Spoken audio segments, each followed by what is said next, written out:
तमीज से बात करिए, मैं सीनियर हूँ आपका। और अब संदीप भैया छोटे नौकर लग रहे हैं।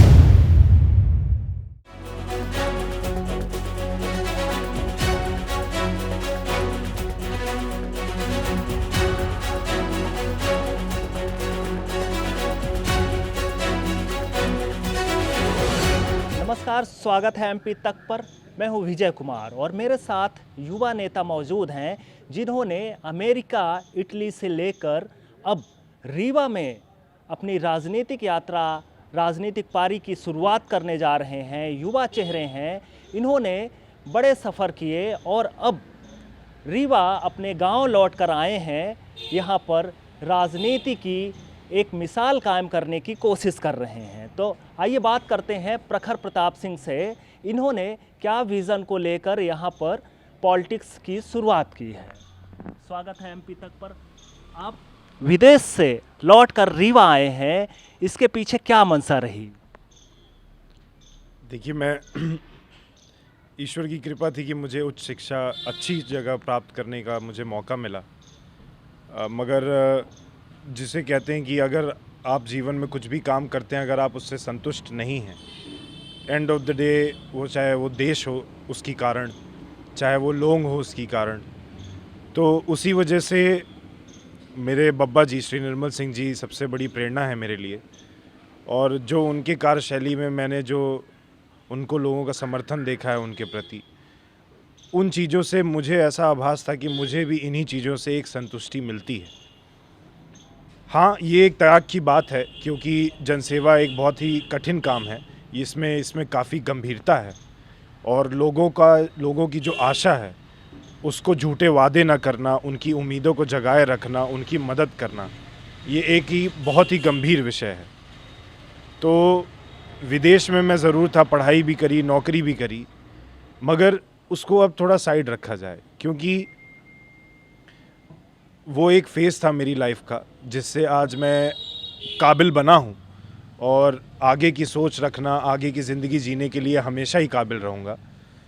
मगर राजनीति जो है, जैसा कि मैंने कहा कि मेरे परिवार में कोई भी राजनीतिक अनुभव नहीं है मेरे परिवार में, मगर जनसेवा का पीढ़ियों से अनुभव है और राजनीति बनी ही है जनसेवा के लिए।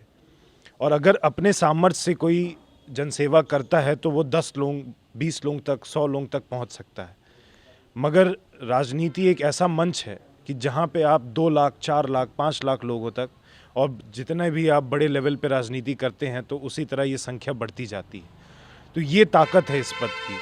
तो जनसेवा उस पैमाने पे अब मुझे करनी थी और मेरे पास मेरे बब्बा जी का आशीर्वाद है और बजरंगबली का भक्त हूँ मैं। तो इसी वजह से अब इस चरण पे आ चुका हूँ कि मैं अब इतनी कम उम्र में इतना बड़ा कदम लिया है, मगर ये कहीं और नहीं लिया है, किसी भी जगह जाके अपने घर में, अपनी विधानसभा में, रायपुर करचुलियान का निवासी हूँ मैं और अधिकार के साथ वहाँ पे मैंने ये निर्णय लिया है। दून में प्रारंभिक शिक्षा, अमेरिका और इटली में आर्किटेक्ट की डिग्री, करोड़ों की नौकरी कर रही है आपने। फिर ऐसा क्या जुनून था कि राजनीति में आपको क्या संभावनाएं दिखी, या फिर आप जो है सिर्फ जनसेवा के लिए यहाँ पर आए? सर, हाल ही में मैंने एक बात कही थी कि जब एक बच्चा पैदा होता है तो उसमें एक बॉल, समझ लीजिए एक बॉल, कटोरी में उसमें संस्कार डाला जाता है। उसमें लड़ाई करने की, मतलब सामने को, दुनिया को फेस करने की चीज़ें डाली जाती हैं और भी काफ़ी सारी चीज़ें डाल के उसे पालन पोषण करके बड़ा किया जाता है। तो शायद उसी घोल में एक महक है जो मेरा जीवन का जो घोल है उसमें एक महक है कि मैं अपनी पहचान से, देखिए, दूर न कभी भागा था, न कभी भाग पाऊँगा। तो जो मेरी पहचान है, जो ये विधानसभा, ये मेरी पहचान है क्योंकि ये मेरा घर है। और अधिकार के साथ ये बात कह रहा हूँ कि अगर उसकी समस्या होती है तो आज बड़े हल्के में लोग कह देते हैं कि मैं ये ठीक कर दूंगा, मैं ये करना चाहता हूँ, वो करना चाहता हूँ। और आज मैं अगर साफ दिल से उस बात को कह रहा हूँ तो आज जो उस विधानसभा के लोग हैं, और मैं गुड़ का बेटा जो मुझे कहा जाता है, वो इसी वजह से, इसी विचारधारा से मेरे साथ जुड़ रहे हैं क्योंकि उन्हें पता है कि मैं क्या कर सकता था और अब क्या कर रहा हूँ।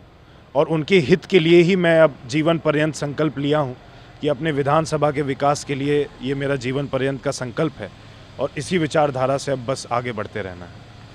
आपकी महज उम्र 25 साल 2 महीने की है, अनुभव में कमी है। आपके खिलाफ जो है बड़े दिग्गज नेता हैं जो 80 साल पार कर चुके हैं और राजनीतिक अनुभव रहा उनके साथ, एक बड़ा सफ़र उन्होंने तय किया। तो क्या लगता है आपको मुकाबला किससे होगा और किस तरह की चुनौतियां रहेंगी? सर, मुकाबला जैसा हो रहा है उसकी रिपोर्ट मैं श्योर हूँ कि आपके पास है वो, और आप जानते हैं कि मुकाबला बड़ी अच्छी तरीके से किया जा रहा है। 25 साल का ज़रूर हूँ, मगर सबसे ज़्यादा फिट भी हूँ, सबसे ज़्यादा जज्बा भी रखता हूँ और सबसे ज़्यादा फ्रेश भी हूँ। तो जब भी आप सो के उठते हैं, तो अगर आप अच्छी नींद लेके उठते हैं तो सबसे ज़्यादा दिमाग आपका उसी समय काम करता है। तो रही बात अनुभव की, अनुभव ज़रूर मेरे पास कम है राजनीति का, और राजनीतिक जो षड्यंत्र किए जाते हैं उसका मेरे पास अनुभव कम है। मगर जो साफ दिल की जो राजनीति होती है, साफ़ सुथरी राजनीति होती है, उसके लिए नीयत चाहिए होती है, और साफ़ नीयत मेरे पास भरपूर मात्रा में है, क्योंकि मेरे पास उसी क्षेत्र के संस्कार हैं।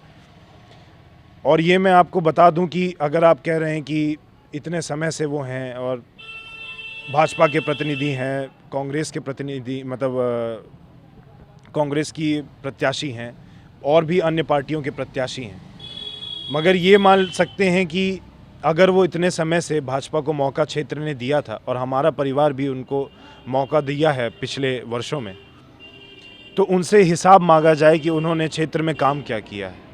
और हिसाब मांगने से एक ही जवाब मिलेगा कि अगर वो हारेंगे तो वो खुद की वजह से हारेंगे।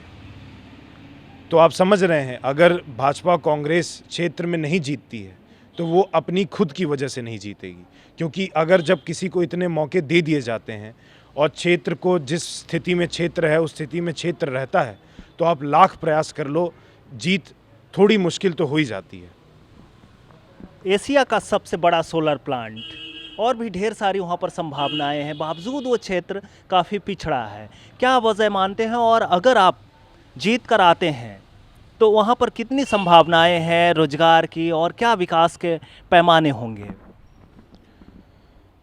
सर, विकास के पैमाने तो ऐसे हैं कि बड़ी खुशी की बात है, बड़ी गर्व की बात है कि गुड़ विधानसभा में इतना बड़ा सोलर, एशिया का one of the biggest solar plant, solar park establish किया गया है।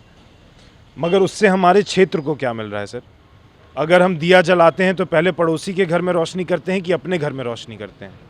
आपने गुड़ विधानसभा में इतनी बड़ी चीज़ों की स्थापना करी और दिल्ली मेट्रो तो आपने चला दी, मगर मैं मानता हूं कि हमारे देश का बहुत ही अहम हिस्सा है, सबसे ज़्यादा अहम हिस्सा है दिल्ली, मगर दिल्ली से गुड़ विधानसभा को क्या मिल रहा है सर? गुड़ विधानसभा में इतना बड़ा सोलर पार्क होने के बाद अगर बिजली की व्यवस्था नहीं हो सकती तो उससे हम रोज़गार की क्या कामना करेंगे? तो ऐसी सारी व्यवस्थाएं की गई हैं सर, ये सब बड़े विकास की व्यवस्थाएं हैं। बड़े विकास से कभी भी क्षेत्र का अंदरूनी हिस्सा नहीं चलता है, क्षेत्र का अंदरूनी हिस्सा छोटे विकासों से चलता है। चूल्हे जलाने की व्यवस्था से लेके स्वास्थ्य और शिक्षा और बिजली की व्यवस्था से चलता है सर अंदरूनी हिस्सा। तो उन व्यवस्थाओं पे मेरा सबसे ज़्यादा फोकस रहेगा, क्योंकि अगर वो व्यवस्थाएं ठीक नहीं होंगी तो मेरे विधानसभा का जो नागरिक है वो टनल में जाके क्या करेगा, वो सोलर पार्क में जाके क्या करेगा? सोलर पार्क में रोज़गार का सिर्फ एक ही काम है कि वहाँ पे सोलर प्लेट्स को धुलना। तो आप पहले बिजली तो दे दो, तब तो धुलवाई करवाएंगे हम आपके सोलर पार्क की। तो ऐसी सारी चीज़ें हैं, और जब ये सारी छोटे विकास की चीज़ें एक क्षेत्र में स्टेबिलिटी ले लाएंगी, एक संतुलन लेके आएंगी कि आदमी आराम से ज़िंदगी जीना उसके लिए मुमकिन हो पाएगा, उसके बाद ऑब्वियसली बाकी सारी चीज़ों पे व्यवस्था की जाएंगी और साफ़ नीयत के साथ उनको किया जाएगा। प्रबल इच्छा शक्ति रखी जाएगी कि नॉन स्टॉप काम करेंगे और ऐसी व्यवस्था बनाएंगे कि हमारे नवयुवकों को अच्छी शिक्षा मिले, अच्छा डायरेक्शन मिले, अच्छे स्पोर्ट्स की व्यवस्थाएं मिलें, और रोज़गार की व्यवस्था, उन पे अंदर इतना हुनर डाल देना है हम लोगों को कि रोज़गार उनको ढूंढते हुए आएगा, उनको रोज़गार को ढूंढने की ज़रूरत नहीं पड़ेगी। ये थे हमारे साथ प्रखर प्रताप सिंह।